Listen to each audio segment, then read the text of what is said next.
तो देखिएगा प्यारे विद्यार्थियों, यहाँ पर आप लोग देख सकते हो हमारे पास में आ चुका है आपकी अर्धवार्षिक परीक्षा 2023-24 कक्षा 11वीं का व्यवसाय अध्ययन विषय का पूरा क्वेश्चन पेपर और इसका फुल सॉल्यूशन।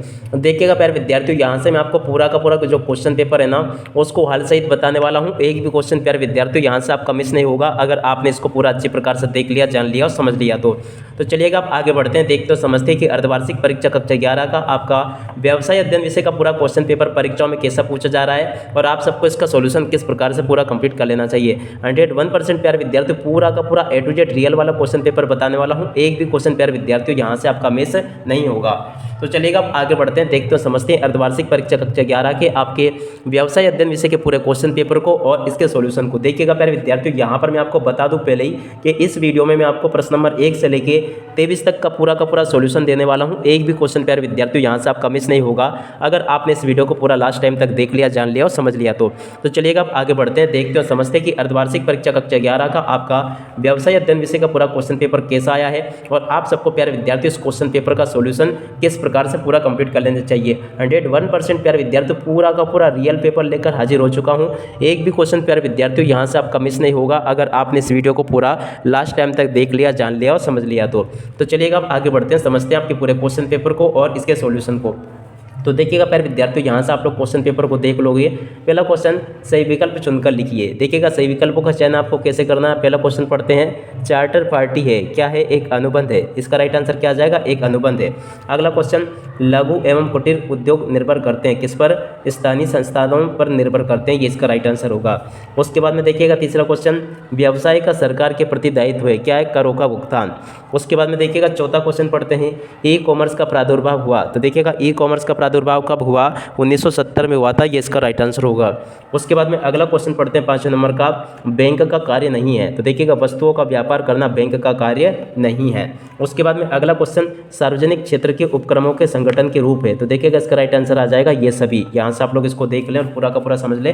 101% प्यारे विद्यार्थियों पूरा का पूरा रियल वाला क्वेश्चन पेपर आपको बता रहा हूँ। एक भी क्वेश्चन यहाँ से आपका नहीं छूटेगा अगर आपने इसको पूरा देख लिया तो। अब देखिएगा प्यारे विद्यार्थियों, आगे का पेपर आपका इस प्रकार का होगा, पूरा का पूरा आप लोग देख लें। ये आपको प्रश्न नंबर 2 दिया गया है जिसमें कि आपसे रिक्त स्थान पूछे गए। अब देखिएगा रिक्त स्थान कैसे समझना है। पहला क्वेश्चन, थोक व्यापार में अधिक पूंजी की आवश्यकता होती है। यहाँ से आपको अधिक लिख लेना है। उसके बाद में दूसरा क्वेश्चन, अंशधारियों को विनियोजित पूंजी पर लाभांश देना होता है। यहाँ से आपको लाभांश लिख लेना है। तीसरा क्वेश्चन, समाज तथा व्यवसाय एक दूसरे के क्या पूरक है? ऑनलाइन व्यवसाय करने की विधि को ई कॉमर्स कहते हैं। और उसके बाद में बीमा का मूल आधार सहयोग है। उसके बाद में एकांकी व्यवसाय में साझेदारी का दायित्व असीमित होता है। तो यहाँ तक के सभी क्वेश्चंस प्यारे विद्यार्थियों मैंने आप सबको बता दिए। अब इसके बाद में यहाँ से आप लोग इन क्वेश्चंस को देख लो कैसे आपके क्वेश्चंस पूछे गए। प्रश्न नंबर 2 मैंने आपको पूरा बता दिया।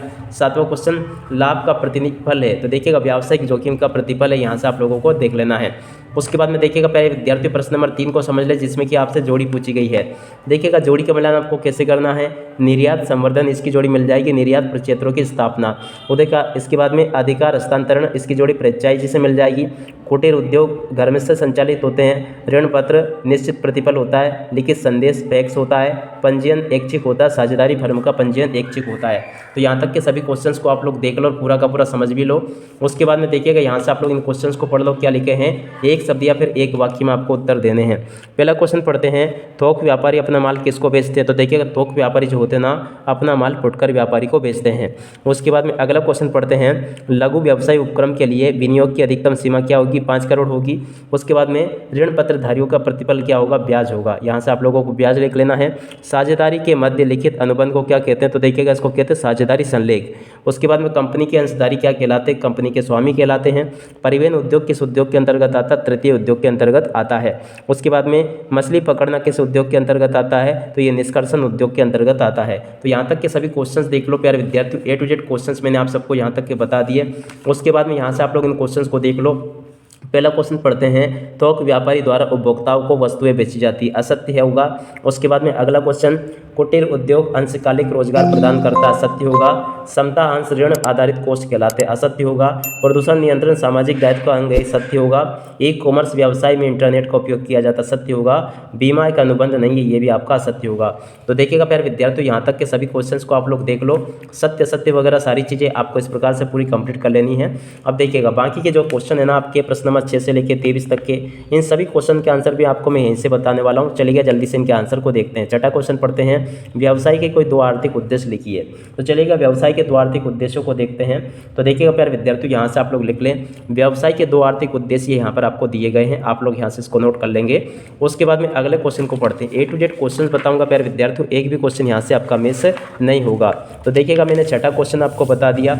छठे के बाद में अगला क्वेश्चन देखते हैं, समामेलन प्रमाण पत्र क्या है। 7वें क्वेश्चन को पढ़ते हैं। तो देखिएगा 7वां क्वेश्चन ये होगा, आप सब लोग देख लें यहाँ से, ये इसका उत्तर लिखा, समामेलन प्रमाण पत्र क्या है, पूरा का पूरा क्वेश्चन, और इसके उत्तर को देख लें आप लोग। उसके बाद में 8वां क्वेश्चन, बहुराष्ट्रीय निगम के दोषों को लिखिए। 8वां क्वेश्चन ये पूछा गया, बहुराष्ट्रीय निगम के दोषों को लिखिए। तो चलिएगा जल्दी से इसके उत्तर को देखते हैं। तो देखिएगा इसका उत्तर ये लिखा है, बहुराष्ट्रीय निगम का पहला दोष ये लिखा, दूसरा ये लिखा, दोनों को आप लोग नोट कर लें यहाँ से। उसके बाद में अगला क्वेश्चन पढ़ते हैं, 9वां क्वेश्चन, अधिविकर्ष क्या है। देखिएगा क्या पूछा, अधिविकर्ष क्या है। तो देखिएगा अधिविकर्ष किसे कहते हैं, ये इसका पूरा का पूरा उत्तर ये यहाँ पर आपको दिया गया है, पूरा आप लोग देख लें यहाँ से और इसको याद कर लेंगे। उसके बाद में अगला क्वेश्चन, ई कॉमर्स क्या है। 10वां क्वेश्चन आपसे पूछा, ई कॉमर्स क्या है। तो देखिएगा इसका उत्तर ये हो जाएगा, आप सब लोग देख लेंगे इसको और पूरा यहाँ तक का नोट कर लें इसको। उसके बाद में अगला क्वेश्चन पढ़ते हैं, क्या लिखा है, 11वां क्वेश्चन, सामाजिक उत्तरदायित्व को परिभाषित कीजिए। तो देखिएगा सामाजिक उत्तरदायित्व क्या होता है, यहाँ से आप सब लोग इसको देख लोगे और पूरा का पूरा इसको याद कर ले। सामाजिक उत्तरदायित्व को आपको परिभाषित करना है। उसके बाद में अगला क्वेश्चन, उद्योग आधार ज्ञापन क्या है। 12वां क्वेश्चन, तो देखिएगा इसका उत्तर ये आ जाएगा, आप सब लोग देख लें, उद्योग आधार ज्ञापन क्या है, पूरा का पूरा आप लोग देख लें, याद कर लेंगे इसको। उसके बाद में हम इधर आ जाते हैं, यहाँ के इन क्वेश्चंस को देखते हैं। तो देखिएगा ये जो 13वां क्वेश्चन लिखा गया है इसको देख लें आप लोग, क्या लिखा है, जीएसटी किन करों के बदले वर्तमान में लगाया जा रहा है। तो देखिएगा जीएसटी किन करों के बदले में लगाया जा रहा है, यहाँ से आप सब लोग देख लें, इसका उत्तर लिखा है, जीएसटी केंद्रीय उत्पाद शुल्क, अतिरिक्त उत्पाद शुल्क, इन सभी के बदले में जीएसटी को शुरू किया गया है। तो इसको आप लोग नोट कर लेंगे। अगला क्वेश्चन, अंतर्राष्ट्रीय व्यापार का अर्थ लिखिए। 14वां क्वेश्चन आपसे पूछा गया जिसमें कि आपको अंतर्राष्ट्रीय व्यापार का अर्थ बताना, 14वां क्वेश्चन।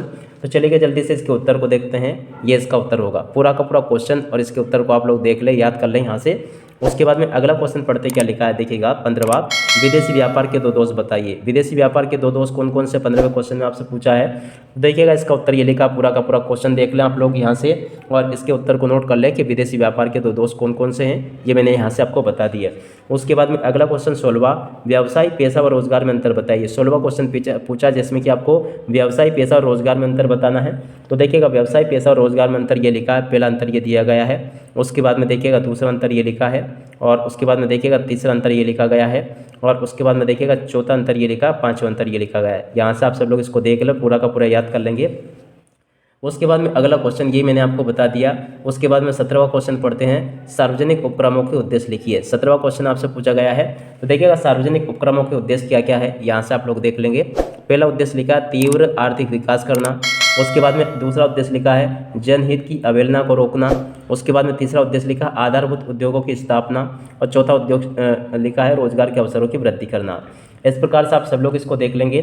उसके बाद में देखिएगा अगला क्वेश्चन पढ़ते हैं 18वां, समता अंश एवं पूर्वाधिकार अंश में अंतर आपको बताना है। तो चलिएगा जल्दी से इसके आंसर को देखते हैं। समता अंश और पूर्वाधिकार अंश को क्या देखते हैं आपको, तो यहाँ से आप सब लोग देख लें। पहला अंश ये लिखा है, दूसरा ये लिखा है, तीसरा ये लिखा है, चौथा ये लिखा है। तो आप सभी लोग प्यारे विद्यार्थियों इन सभी पॉइंट्स को नोट कर लेंगे। इस प्रकार से पूरा मैंने यहाँ तक का आप सबको बता दिया। तो इस प्रकार से आप सब लोग इसको याद कर लो अच्छी प्रकार से। अब देखिएगा 19वां क्वेश्चन पढ़ते हैं, अंश और स्कंदन में अंतर आपको बताना है। तो देखिएगा अंश और स्कंदन में अंतर क्या है, तो यहाँ से आप सभी लोग प्यारे विद्यार्थियों अंश और स्कंदन में अंतर को देख ले पूरा का पूरा। ये अंश और स्कंदन का पूरा अंतर लिखा है, आप लोग देख लेंगे यहाँ से और पूरा इसको याद कर ले। उसके बाद में अगले क्वेश्चन को पढ़ते हैं। A to Z क्वेश्चंस बताऊंगा प्यारे विद्यार्थियों, एक भी क्वेश्चन यहाँ से आपका नहीं छूटेगा। अब देखिएगा यहाँ से आप लोग इनको देख लें। 20वां क्वेश्चन पूछा जिसमें कि बताना आपको व्यावसायिक उपक्रम के चुनाव को प्रभावित करने वाले तत्वों का वर्णन कीजिए। 20वां क्वेश्चन पूछा आपसे, तो चलिएगा जल्दी से हम 20वें क्वेश्चन को देखते हैं। तो देखिएगा इसका जो प्रश्न दिया गया ना, इसका उत्तर ये लिखा है व्यावसायिक उपक्रम वाला पूरा का पूरा देख ले। व्यवसाय की प्रगति, व्यवसाय का गठन स्वरूप, पूंजी की उपलब्धता और स्थान का चुनाव और कर्मचारियों का चयन। यहाँ से आप लोग पूरा इसको नोट कर लें। उसके बाद में 21वां क्वेश्चन, भारत में लघु उद्योग की समस्या लिखिए। 21वां क्वेश्चन आपको पूछा गया जिसमें कि आपको भारत में लघु उद्योग की समस्या बतानी है।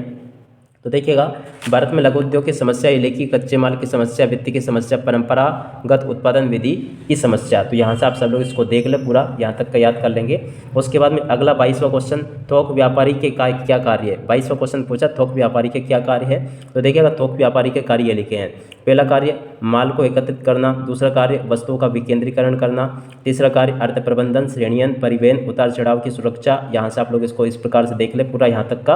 अब इसके बाद में देखिएगा अगला क्वेश्चन, देखिएगा 23वां क्वेश्चन, भारत में विदेशी व्यापार के विस्तार के लिए किन किन नीतियों और योजनाओं को बढ़ावा दिया जा रहा है। तो देखिएगा, इसके लिए इन नीतियों को योजनाओं को बढ़ावा दिया जा रहा है। पहली ड्यूटी ड्रॉबैक योजना, और उसके बाद में देखिएगा बॉन्ड योजना के अंतर्गत निर्यात हेतु विनिर्माण, उसके बाद में विक्रय के भुगतान से ये, और इसके बाद में चौथा क्वेश्चन देख लें, ये पॉइंट देख लें, और उसके बाद में 5वां पॉइंट को देख लें। तो इस प्रकार के क्वेश्चन प्यारे विद्यार्थियों आप सभी को मैंने यहाँ से आपको बता दिया। एक भी क्वेश्चन प्यारे विद्यार्थियों यहाँ से आपका नहीं छूटा है। पूरा का पूरा आपका जो पेपर है ना, उसका सोल्यूशन प्यारे विद्यार्थियों मैंने यहाँ से आपको बता दिया है। तो प्यारे विद्यार्थियों अब इसी के साथ में इस वीडियो को यहीं पर समाप्त करते हैं। नमस्कार, जय हिंद, जय भारत।